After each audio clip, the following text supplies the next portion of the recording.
Hello, one and all, and welcome back to another episode here at the Damage Report with me, John Adarola, and joining us as always on Mondays, Francesca Fiorentini. Francesca, how's it going? I'm great. I'm very thrown off by John Adarola in a suit. For those of you who are listening, there's a suit happening. It's not a suit. It's a sport coat, shirt, and tie. It's sweats below the waist, but no. I'm trying.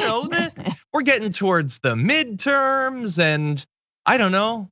Maybe I could take this seriously. I don't know. I want to. There's a baby Yoda behind you. Are you Lest implying? You forget. Get you a host that can do both. That's what I say. No, I'm mixing it up. I don't know. It's more than 2 years into the pandemic. So much is exactly the same day to day. If I want to wear a unicorn onesie, Daddy's wearing a unicorn onesie. Wow. Okay. All right. Not even a minute in the show referring to ourselves as Daddy. Let's do this. No, not me specifically. Any daddy. Any daddy. Any daddy that wants to. Zoom should be a unicorn onesie sort of place. We're having a bit of tech chaos here. I don't know how I'm gonna get access to the doc that I need. Maybe the team can figure something out as we go. But I am very happy to have you all here because we have a lot that we're gonna be talking about, including some fairly devastating audio coming out of Ukraine. We've got Ilhan Omar being attacked for absolute BS. That's always fun. Bad news for Alex Jones. That is legitimately actually fun. I'm not being sarcastic there. And a whole lot more besides. Francesca, I know you're excited. Super excited. How much do I need to stall for you to get access to your doc here? Oh no, you could stall for like 5 minutes. I don't know if that's gonna work. So what we're gonna do is we're gonna jump into it. And our first social break might be me doing tech work. So that's gonna be fun. So anyway, what we're gonna do is I'm gonna try to get that link that they just sent me. That's fun. And yeah, thank you everyone for being here. Hit the like button if you haven't already so that people know we're live, if you're on a platform that allows for that sort of thing. And if you wanna send us comments, tweets, super chats, all that, I'll respond as we go. But with all that said, let's jump into it with this. Давай там украинских баб насилуй, да, мне ничего не говори, понятно? Я сегодня насиловать и тебе ничего не говорить? Да, чтобы я ничего не знала. А что? Можно, да? Да, разрешаю. Только предохраняйся. So that is an excerpt from a call that was allegedly intercepted between a Russian soldier in Ukraine and his wife in Crimea. Secret Service of Ukraine says it intercepted the call. They're believed to be in their 20s, by the way, if it wasn't clear from their voice. It was coming out of the Kherson region of Ukraine. And in it, if you don't speak Russian, it was them joking about whether he would be allowed or in fact encouraged to rape Ukrainian women. With the joke being that it would be okay. She doesn't want to hear the details so long as he uses contraception. Now, we are of course assuming, but we will give you the caveat that that is what the Secret Service of Ukraine is saying, and the audio has now been relayed thanks to Radio Free Europe. So all the concerns that we've had from the very beginning of this conflict about the possibility of intentional or accidental elevation of propaganda on either side. All that said, Francesca, and we'll get into more on this. That's a hell of a conversation, whether they were technically joking or not. I am so disgusted. I'm glad I skipped breakfast because that was the most heinous and disturbing audio. Look, we've seen a lot of images coming out of this war. We've seen a lot of homes. We've seen a lot of death. We've destroyed. We've seen a lot of death. We've seen mothers in the middle of labor being carried out, of burning buildings. But the cavalier nature of two Russians talking about rape and is just beyond the pale. Like, this is a wife who's laughing about it. Clearly she's uncomfortable, but not uncomfortable to the point where she's gonna stop it or say, that's actually wrong. Maybe you shouldn't rape, honey.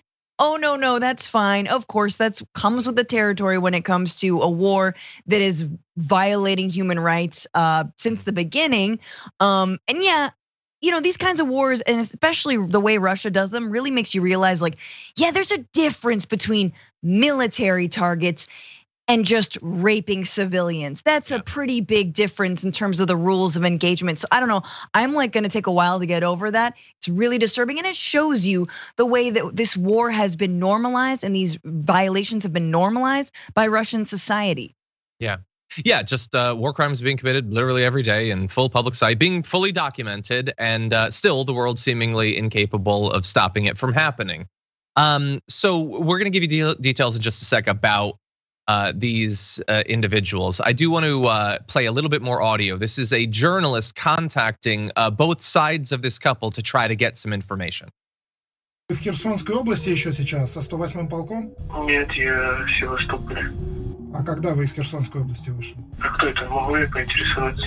Я журналист. На днях был опубликован ваш телефонный разговор с женой, где она вам сказала, ты украинских баб там насилуй, да. Это вы на той записи? Нет. То есть я по поводу романа вашего мужа звоню. Вы не подскажете, он уже из Херсонской области вернулся в Севастополь или он там еще? Да, он в госпитале уже. В госпитале? Его ранили, что ли? Ну да, ранен. В Херсоне? Я не знаю, где он был ранен. Я знаю, что он сейчас в госпитале находится.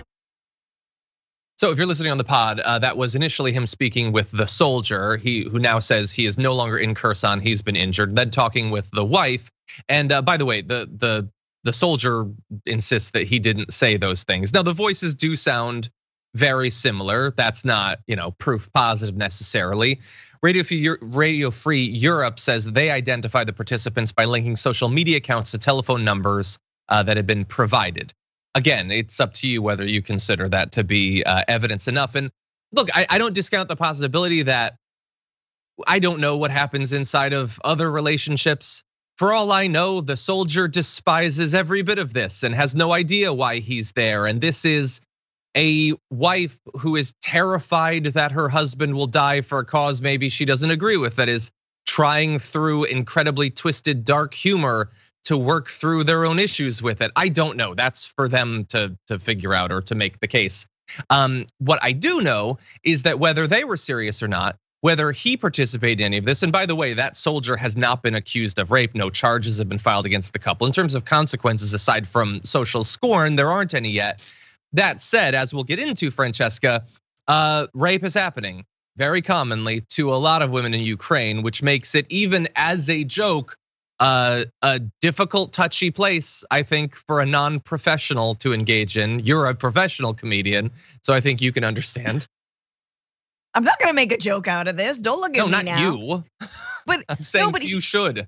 Here's what I will say about that phone call. It felt, and I don't speak Russian, but it felt incredibly real. Meaning, and it starts off with her basically saying, so what, you get sent to Ukraine to rape? Kind of like in this incredulous, like, I thought you were there to insert propaganda, talking point, liberate the Ukrainian people, help Russia, whatever it is.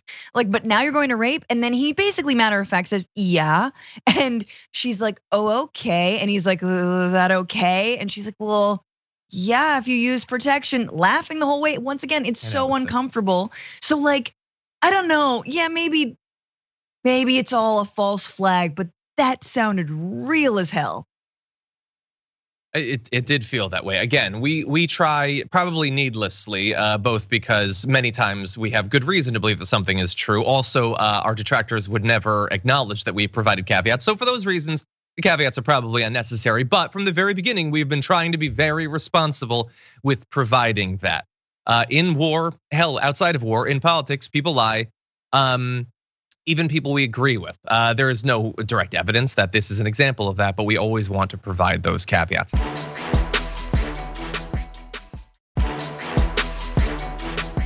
That said, let's get into the facts. About 25 girls and women aged 14 to 24 were systematically raped during the occupation in the basement of just one house in Bucha. So that is one house in one assault across a short period of time in a war that's been going on for more than 50 days across most of the country. A 31-year-old woman in a village in the Kharkiv region said that she was raped at gunpoint multiple times by a soldier who entered the school where her family was sheltering. Another woman, age 33, says that she was raped after Russian soldiers killed her husband. I think I remember the specifics of that case, and it's absolutely devastating. And a Ukrainian member of parliament told CBS News that rape is happening systematically in areas being occupied by the Russians. In fact, there was prior reporting that in one area, young girls, in fact, are cutting their hair to try to be less attractive to avoid being raped by Russian soldiers. Obviously, every bit of this, absolutely just the most uncomfortable, disgusting stuff. On top of the mass killing of civilians, the mining of dead bodies, the use of weapons that are supposed to be banned, from cluster munitions to fletchet spreaders, and like all sorts of weapons that are not supposed to be being used in the first place. You also have this, which, look, I don't know if this is just the normal horrors of war that should be a reminder of why we should do everything we can to avoid these sorts of situations, or if this is being persecuted as some sort of tactic in a apparently foolhardy attempt to break the will of the Ukrainians. It seems, if that's the case, to be having the opposite effect, Francesca. I mean, yeah, all war is pointless. That's my, I mean, look, I'm a peace-loving lefty. Like, you're never gonna get me to, like, my heroes were all war resistors. Sorry, even World War I, World War II, even, and that was supposed to be the righteous war. So I'm always gonna stand on the side of diplomacy and peace before this. And of course, we all have seen the pictures out of Abu Ghraib. We know what the American soldiers did systematically to soldiers who were so-called terrorists, which included things like rape. But this, again, you let us not desensitize ourselves. That's all I'm gonna say. We cannot desensitize ourselves. This is the year 2022. Not only should we be beyond warfare in and of itself, but absolutely the awful ways and these war crimes and the human rights violations that don't always necessarily have to accompany what is already such a pig-headed endeavor. Exactly. Yeah, by the way, and it ties into the allegations that there's certainly an element of attempted genocide here, not just in the killing, but the moving away of populations, the abduction of children, and now apparently the systematic rape of women. These are the sorts of things that are done when you are trying to wipe out a population. To bear that in mind. Also, in terms of the wiping out of population, we have to turn to some of the bad news recently, and that might get even worse soon, and that is the siege of Mariupol, which has been sort of a constant from the very beginning of this conflict. They have been holding out impossibly long in Mariupol, but now the Russian Defense Ministry, they released a statement giving Ukrainian troops there a deadline to surrender, saying surrender and live. That timeline has now passed. They did not surrender. They are continuing to defend the city. It's been fully surrounded by weeks, hit continuously by shelling and slowly advancing ground troops. Survivors who've left the city have repeatedly described it as a hell on earth, deprived of food, water, and heating. Many are saying that mass starvation is happening right now there. Its mayor said 21,000 people had been killed just in Mariupol, and that their bodies were carpeted through the streets, which one might expect considering the mass long-range bombardment that has gone on for weeks and weeks at this point. According to the defenders, a steelworks is being used as sort of the center point of a last stand by the Ukrainian resistance. And Zelensky says that Russia is deliberately trying to destroy everyone who is in the city. Like that if they can't take it, they will kill as many people as possible and destroy as much of the city as possible. Through the course of going on 50 days, you can do a lot of destruction, and that is what we're seeing, especially in Mariupol. Yeah. This is, I mean, it's incredible, right? You're like, what is the end game here? The end game is to rule over a pile of ashes, but not even rule. Like, there aren't even enough soldiers or people or like plans to actually like, what are you gonna do? You want Ukraine back? Look at the state that you put it in, right there. And so these are the actions of a total madman. And I do not know what the way out is, but you're absolutely right that this is also incredibly desperate. It's like, yeah, there's no long game. The game is cause as much destruction and death as possible. Yeah. And by the way, remember, one of the arguments for why they had to do this was to save the people in Ukraine, to help the people in Ukraine. This is a hell of a way to do it. And by the way, similar arguments have been used to justify many invasions, and the results have been not necessarily exactly the same, but largely the same over a long period of time. So when you hear those sorts of arguments about liberating people and saving people, grains of salt on that too. Now that said, we're gonna transition into a very different topic. Tonally, it's going to be very different. I'm gonna read just a couple of comments because I hate these sorts of transitions. Thank you to all of you who are watching. Again, if you haven't already hit the like button, it lets people know that the stream is live so they get the notifications. That'd be much appreciated. And thank you to our members, including Andrew Glissman, who just became a member on YouTube. We appreciate you for being here. Ryan Howard sent in a super chat to say, will this Fantastic Monday make up for their not being a bish last night? We'll see. So apparently they were feeling the absence of the habituation room last night. You have a lot of splaining to do. I had to skip the habituation room, but everybody go back and listen to episodes you haven't listened to or watch back episodes that you haven't seen. And I'll be back this coming Sunday. I had to take the day off. Nice. Hang with my mom, and just like celebrating the, zombie Jesus or whatever. Yeah, makes sense to me. It's nice to relax on the weekend. I took a little walk on the beach with my wife and our dogs. It was nice. It was nice. Anyway, here's something that's not so nice. We're gonna start off with a bit of fun though, with this.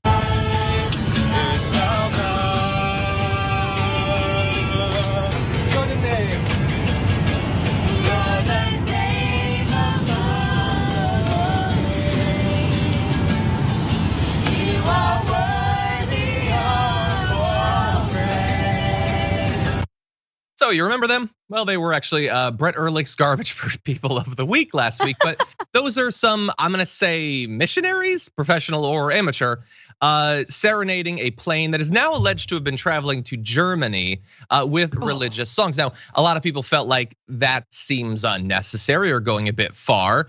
Only one is really being attacked a ton for their commentary, and that would be Ilhan Omar. Now, she tweeted the video with the message, I think my family and I should have a prayer session next time I am on a plane. How do you think it will end? Which, that's a fairly benign statement. It's not saying anything specific about the people who are singing there, the passengers or anyone. It's simply saying, do you think that there might be a bit of hypocrisy in what's allowed and what's not? And as you're gonna see, she has been dragged over that benign statement. But first, Francesca, I know you weren't here for when we initially covered this last Friday. What do you make about this? No, that's violence. I mean, that is absolute, like to Germany? What, that's a 7-hour flight? Where are we going from? Like, my God, that better be like, no, Mike, no. I'm terrified of that as well. And like, no one's wearing masks, already upsetting, just like focus on the pretty clouds. You'll get through this. That being said, the most religious I ever am is when I fly. So I do have a little bit of, but like any religion, like I'm super open, like any religion, I will pray to your God if we land safely.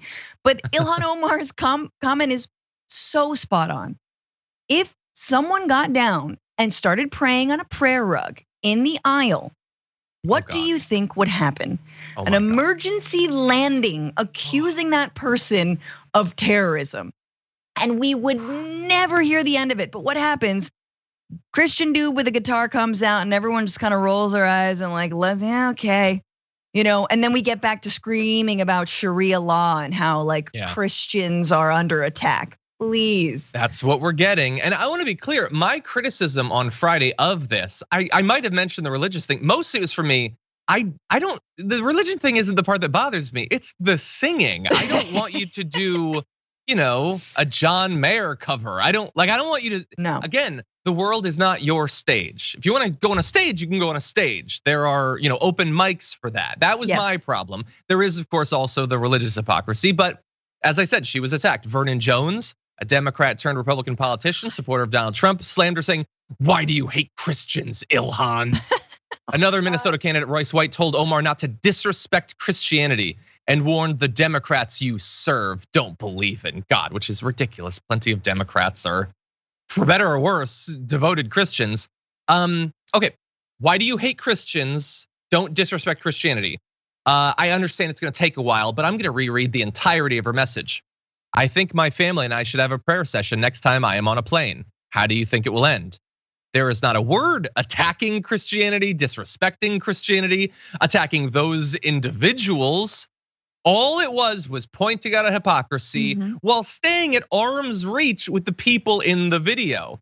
But Cicely Davis is a candidate in the GOP primary in Minnesota, said that Islamic prayers on a plane were no problem and claimed the issue is you hate Christians and Jews and lots of Muslims. Sure. So first of all, ain't no chance Cicely Davis wouldn't have a problem if they were there, but whatever, she can say that. The idea that Ilhan hates Christians, okay, they'll say that. Jews too, exactly. They don't care with Marjorie Greene with all the anti-Semitism. They pretend to care about it for Ilhan Omar. And she also hates Muslims. But she is, but I'm white, to quote Joe Bluth. Like, she's a Muslim. Anyways, you jump in. No, I was just gonna say, like, we are obviously years out of 9/11, but the experience of flying while being Muslim or Arab, or even just dark skin and looking Muslim or Arab, is still ongoing. The amount of Islamophobia, xenophobia, and racism that people experience, whether it is so-called random checks, which are not random, whether it's still being on the like a no-fly list because your name happened to sound like one of the cousins of the father's drivers of Osama bin Laden one time, like this still continues, to say nothing of, let's say, if you wear hijab and the amount of stares and looks. I was once on a plane, a white guy gets up and follows a South Asian man around the plane and asks him, hey, how come you don't have bags? I saw you didn't have any bags. Basically is accusing him of being a hijacker, freaks out. I said nothing. Well, and afterwards we're at like the baggage carousel and went up to him and was like, what was that? What the hell was that? This was years and years ago. And the guy was like, I don't know, I was just having a moment. Like, oh, really? Your little moment, I mean, these things happen all the time. You can call it microaggressions, I call them macroaggressions. Yeah. The kind of racism that people of color experience while flying, especially Muslims, is insane. Exactly. Yeah. Or while flying, while serving in Congress. Yes. There's a lot. No, anything. Just a couple more. I'm gonna jump ahead to Matt Walsh. Says Ilhan Omar was born in the hellhole of Somalia. Her family fled that wasteland and sought refuge in America. They were welcomed here, and Ilhan soon became one of the most influential politicians in the country, and yet she despises the country that took her in. Ungrateful brat. Jesus. Which is like, it's this delicious like chowder of racism and misogyny at the same exact time. It's like in a very fake manner playing up how influential she is in the Democratic Party, so that the conservatives reading the tweet will be more scared of her. Oh my God, she's the most influential. No, she's great. It's the Democratic Party though, so they've given her very little power. So let's just be realistic about that. She despises the country that took her in. I don't know, you guys thought that America needed to be made great again, because apparently it sucked so hard before Trump became president. Again, this is absolute BS. The idea that you can both like and appreciate a country and identify its flaws and work towards it being improved is not just a hypothetical, it's like the foundational reason you have a government. It is to keep things working and to improve them where that's possible. That shouldn't have to be explained to a guy whose literal job is to opine on politics and news, but apparently Matt Walsh can't reach even that low bar. There's more. I think that's enough. Ilhan Omar made a very good point. Everyone else can find themselves in the future stuck on a plane listening to a performance like that. Anyway, with all that said, we're gonna take our first break, respond to some of your comments. When we come back, Tucker Carlson's got a new documentary coming up, and there ain't no way you predicted it would look like this. We'll be back in a minute.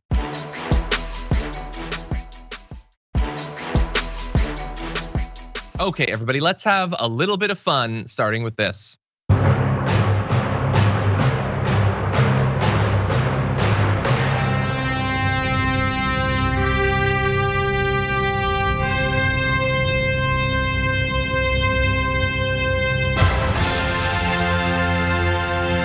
Once a society collapses, then you're in hard times. Well, hard iron sharpens iron, as they say, and those hard times inevitably produce men who are tough, men who are resourceful, men who are strong enough to survive. And then then they go on to re-establish order, and so the cycle begins again.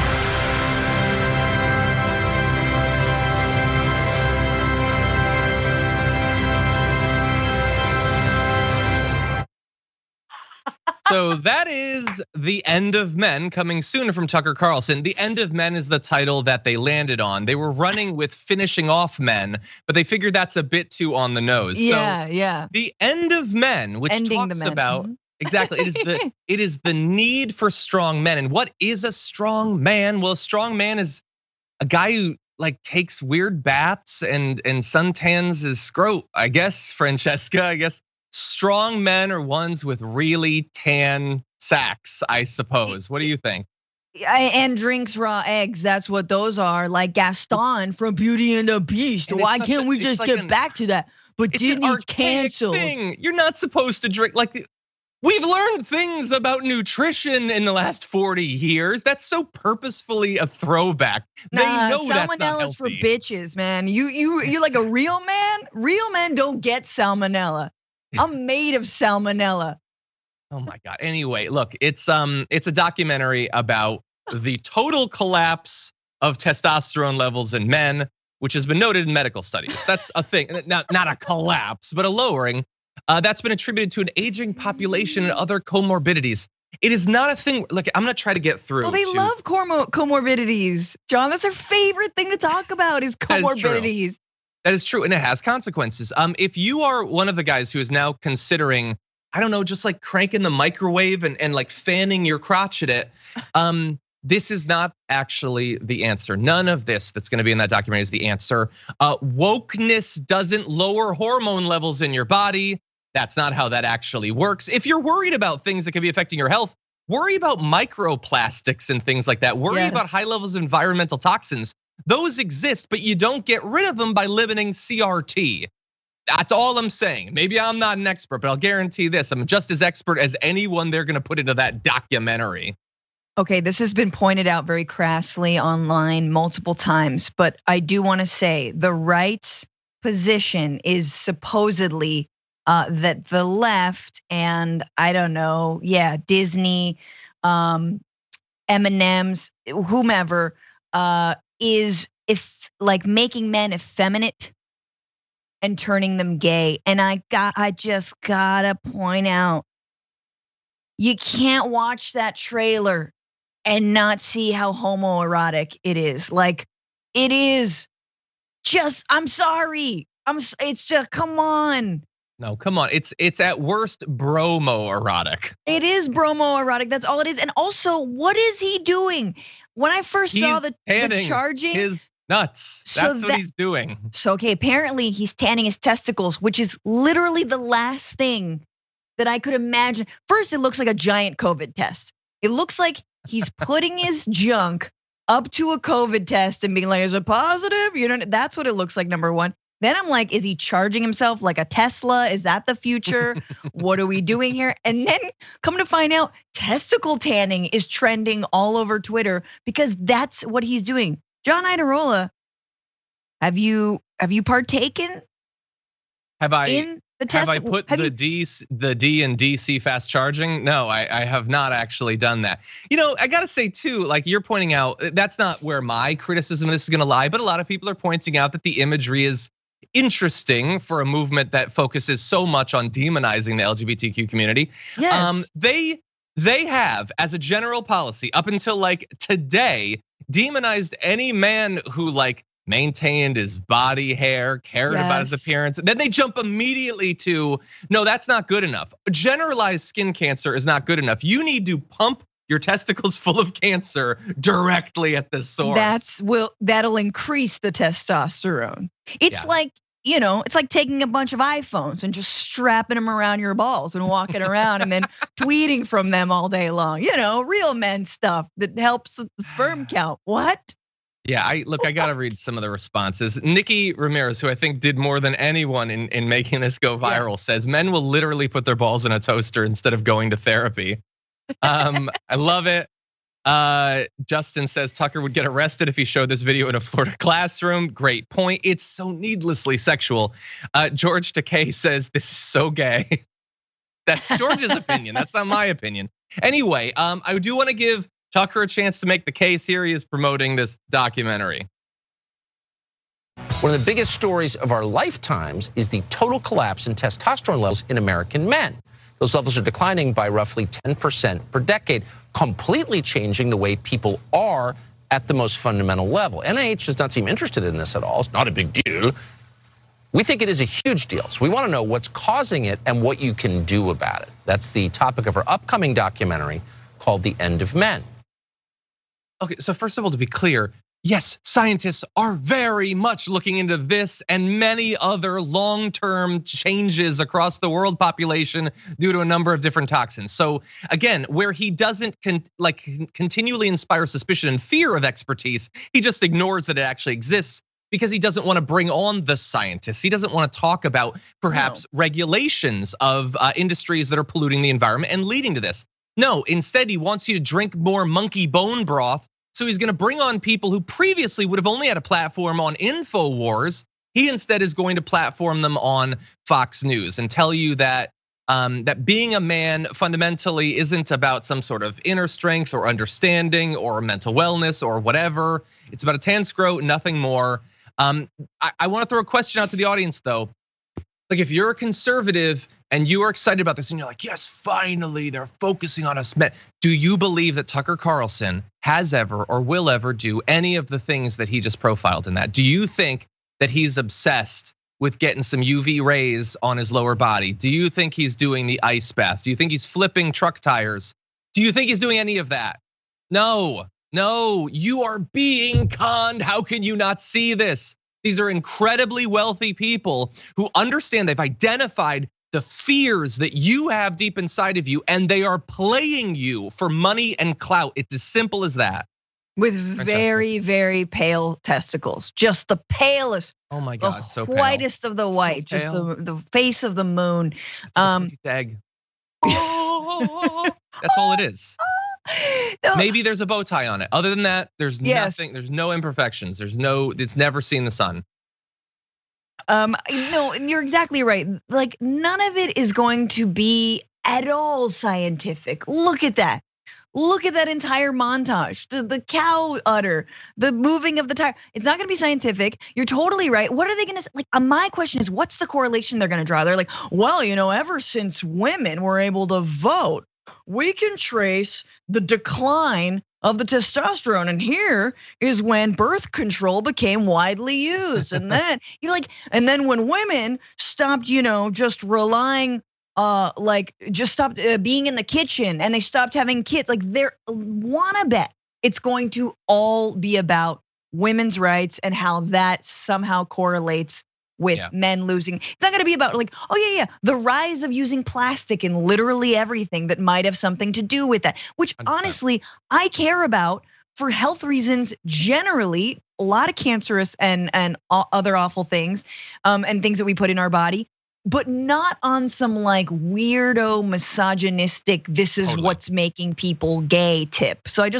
But then again, we could all arrive at the same problem, which would be giant corporations getting away with poisoning people, but like they're not gonna actually do that or even advocate regulation to rein any of that in.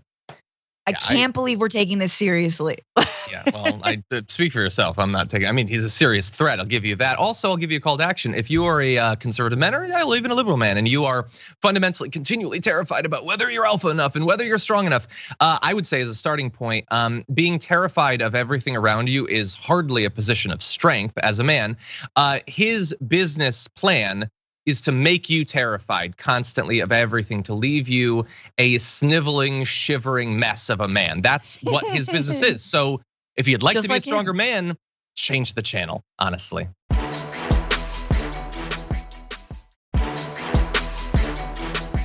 We do have to move on to other material, though it is related since they effectively are the same person now. Tucker Carlson has just stolen this guy's entire thing, but we're gonna start with this. Of those people admit that they have been influenced by InfoWars massively. They will tell you it's one of the main influences. Tucker Carlson's told me that face to face. Yeah, well, and whether Tucker Carlson admits it or not, he definitely has stolen Alex Jones's whole shtick. And he now might be the only place that you can find it. You might have to watch Tucker Carlson because Alex Jones is facing some tough times. In fact, InfoWars, as well as 2 other companies owned by Alex Jones, have now declared bankruptcy. They put in these filings, they estimate liabilities of $10 million for each one potentially. But anyway, they're owned, of course, by Alex Jones. He's in the process of not only filing bankruptcy, but dealing with potential large settlements that'll have to be made after a string of lawsuits brought against him by the families of Sandy Hook shooting victims. If you somehow don't know, the lawsuits stem from claims that Jones made that the Sandy Hook school shooting, which resulted in 28 deaths, including the perpetrator and his mother, was a hoax. Remember, there's a lot of normalization of conspiracy theorists going on, including Alex Jones. After all, Donald Trump, after all of this, goes on and says that you have a sterling reputation. He said that all of the families of those kids who were killed were lying about it. And he dispatched his crazed audience to hound them out of multiple homes, having to move time and again because of what Alex Jones told them was true. Well, then there were lawsuits, and now InfoWars, Prison Planet TV, and IW Health, because remember, he's considered a health expert too, filed for protection under Chapter 11.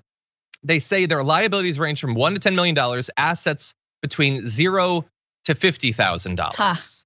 Now, I want you to bear in mind when they say their assets are $0 to $50,000. By the way, the refrigeration facilities in the InfoWars studios, just specifically for pulled pork, have got to be worth more than $50,000. So I'm not believing any of that. He made $165 million in just 3 years selling monkey brain paste and survival seeds and those sorts of things. Stuff you're supposed to drink for your brain and inject in your nuts. And so the idea that he only has $50,000, Francesca, that's a convenient little myth there. That's so cute. I love that we went from talking about tanning testicles to like an actual just giant tan scrote right there. There he is. That's all he is. And like, it's so funny because this is someone who's railed against the government for years, built their brand on everyone is lying to you. This government is #1 liars, turning the frogs gay, etc. And yet, how cute that we're relying on the government when we get into financial hot water. Everyone's a libertarian until you get sued out of existence. And then suddenly, oh no, I can't handle it anymore. Good thing there's something called Chapter 11 and I can just shunt this entire burden onto the government. I mean, this is the thing. I mean, Donald Trump has run this playbook many times. Again, how do you bankrupt a casino? We still don't know. But like this, it is a loophole for corrupt people to get out of jail free effectively. My hat goes off and my heart goes out to the families of the victims of Sandy Hook and so many other victims of Alex Jones's hateful rhetoric and people who've been trolled and hounded for years and years and years. They should be celebrating today, as we all should be celebrating. 100%. And look, there are plenty of legitimate times for individuals or businesses to declare bankruptcy. That can make sense. The issue is when you are doing it while facing allegations from the families that you, prior to doing that, moved tons of money into other shell corporations that might not be able to be directly accessed. When you lie about your liabilities and your assets, that's when bankruptcy becomes a loophole, and that is what he is alleged to be doing. The fact that he made all this money implies that there might be a case there. Anyway, he's just trying to get out of paying them. He already had one scam that he tried to run where he offered them $120,000 each, which they all rejected, believing that they are deserved far more because not only for the damages they faced, and I cannot even nobody can imagine the emotional trauma of following up an already unimaginable incident where you lose your child in a mass shooting, but then that was just one day. Every day gets to be hell thanks to Alex Jones, but it's also that he made this money by doing this stuff. This wasn't a sideshow. This was his stock and trade, spreading baseless conspiracy theories that he knows are not true to get there's people with some issues who want to believe crazy things and they have always been able to find a home there. And then once he's got his claws in them, selling them insane things through his shop. That has been his business. He has become insanely unfairly wealthy off of this. And if this breaks him, that is just cosmic justice. That's all that is. And he should not be able to hide behind these sham shell corporations. And it could get rejected, right? A judge could reject that filing for bankruptcy. So we shall see. Yeah. And I hope they do. And we're doing cursory research into how much he actually did make. Where did it all go? We know about the shell companies. So I assume that any judge doing their due diligence and reviewing this bankruptcy filing will find the same. Yeah, we'll see. In any event, we're gonna take our second break. When we come back, Florida back on the banning books train. This time, the math department. We'll have the details for you after this.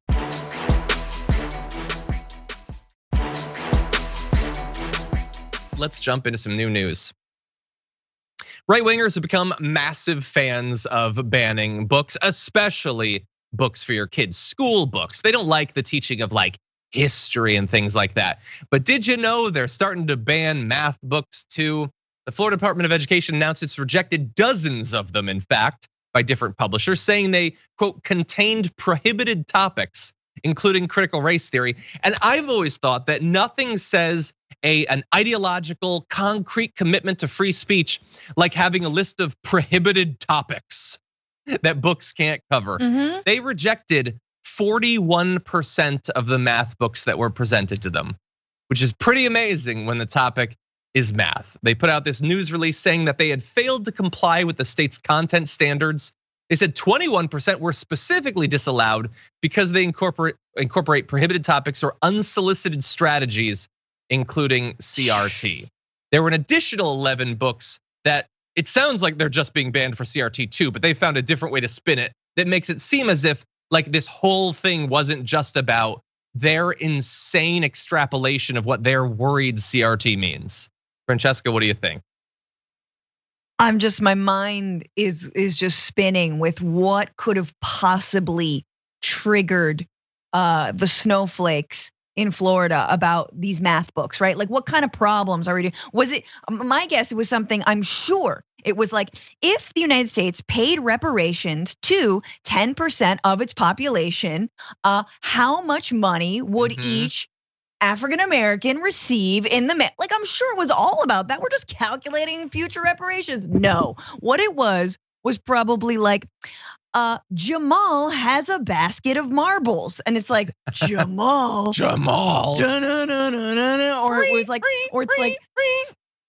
Fatima wants to go to the store, but she only has $5. Fatima, like it was totally just the inclusivity of like names that could be people of color. Mark my words, that's all it was. Yeah, well, we're gonna get to the very limited examples of this because, hey, what do you know? They're not very forthcoming with what was supposedly CRT. I'm going to challenge you to expand your mind just slightly. So it is one thing to grapple with, well, how did they think that something in a math book qualifies as critical race theory? And then you jump to, wait, 41% were canceled for that? Oh my God, they must have a really expansive idea of what's CRT. I have an alternate hypothesis. I don't think they have to think there's any CRT in these books. Because here's the thing, having press releases saying that you've banned a bunch of math books over CRT is its own goal. You don't have to actually stop the CRT. Your fans want to see you freaking out about it. And they will just accept that there was CRT in it. They're not gonna check. They're not checking the numbers on this. They're very worried and you desperately want to keep them worried. So you have a direct ideological incentive to just pretend there's CRT in them and ban them. Nobody's gonna check you, so there's no risk, and it will keep your base terrified. It'll make them question even more topics. There's no expertise. What's that? Oh, I mean, meanwhile, kids won't learn math, so like win-win. Exactly. Look, Ron DeSantis says, this is the press release. Florida rejects publishers' attempts to indoctrinate students. Okay, well, we're gonna see whether they were indoctrinating. Ron DeSantis says, it seems that some publishers attempted to slap a coat of paint on an old house built on the foundation of Common Core and indoctrinating concepts like race essentialism, especially bizarrely for elementary school students. Well, that sounds like an honest guy. I think he's just, he's calling the balls and strikes as he sees them. He doesn't have any sort of direct interest, any sort of medium-term political aspirations towards the presidency. He's just telling it like it is. Anyway, if we could jump to the examples, we're gonna go to these Christina Pushaw, his press secretary. Here are the examples. Angelou, this is Maya Angelou, was sexually abused by her mother's blank at age 8, which shaped her career choices and motivations for writing. So there's equations, and then what is obviously a reading comprehension quiz, just to make sure that you read the section. Is that critical race theory? I don't see how it is. There's nothing about structural racism there. There's nothing about reparations, or there's nothing political there. It is, do you remember a fact that was presented to you about a notable famous American? Francesca, am I missing something? Did I miss the CRTs? Well, okay, I have a problem with this homework assignment generally because it's combining reading and math, and someone who's real bad at math. I mean, like, maybe I missed out, maybe I needed more of this, but I'm just like, wait a minute, I could have just do the reading comprehension. I don't even have to do the algebra. But so I'm a little bit like, there's mixed messages. I'm like, which one do you want me to learn? So that, put that aside. But that being said, yeah, it's Maya Angelou. It's based on her book, I Know Why the Caged Birds Sing. It's been, it's award-winning, acclaimed, celebrated, and of course now illegal in, I don't know how, 12 states probably. Exactly. But yeah, it took me a while to understand how this was offensive, and I still don't get it. I'm just offended by the fact that like they're using algebra to do reading comprehension, and I'm like, pick one. Look, she sent 2 examples. That's how they rejected dozens of books, is for those 2 examples. No, they don't care. They don't care. And look, if you still believe that this is either seriously needed or that these people are being honest, like, do you not get the movement you're a part of? Like, there's a very real chance that in the next year, you will participate in a political rally about the need for free speech and opposing cancel culture that will be lit by a massive pile of burning books. And if you don't see the hypocrisy, the inconsistency, the lack of logic there, well, then you just might be a Republican voter.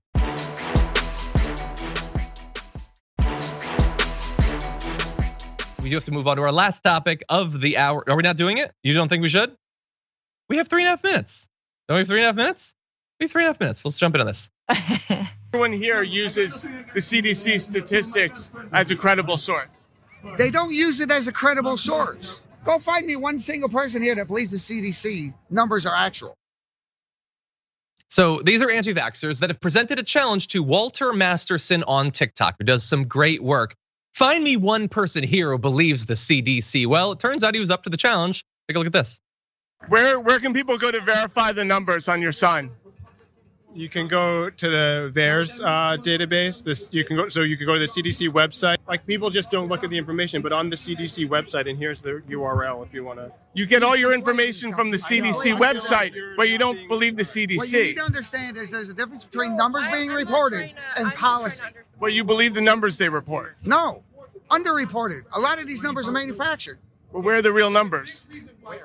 First of all, you're not going to find it at the CDC. You can find it, listen. You just told me to go to the CDC website. That's what they do tell the truth on the CDC website. It's the mainstream media that's manipulating it. But we can trust the CDC? No. Well, that's clear.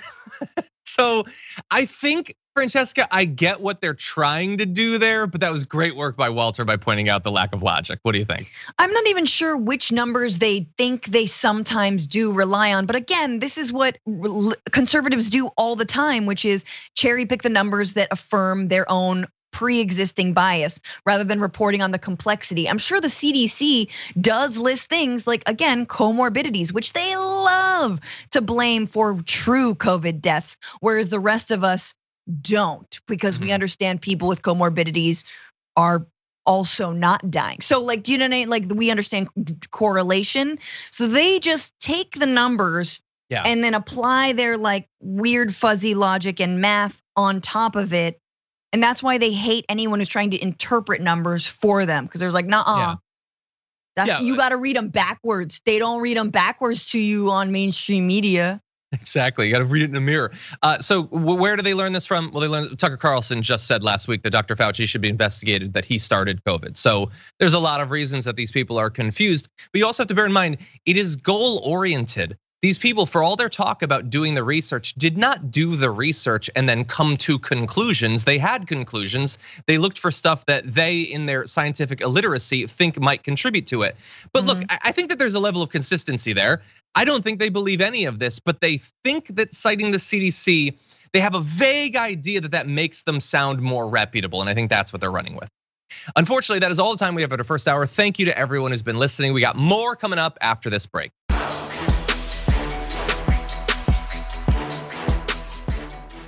Thanks for listening to the full episode of The Damage Report. Support our work, listen ad-free, access members-only bonus content, and more by subscribing to Apple Podcasts at apple.co/TYT. I'm your host, John Adarola. I'll see you soon.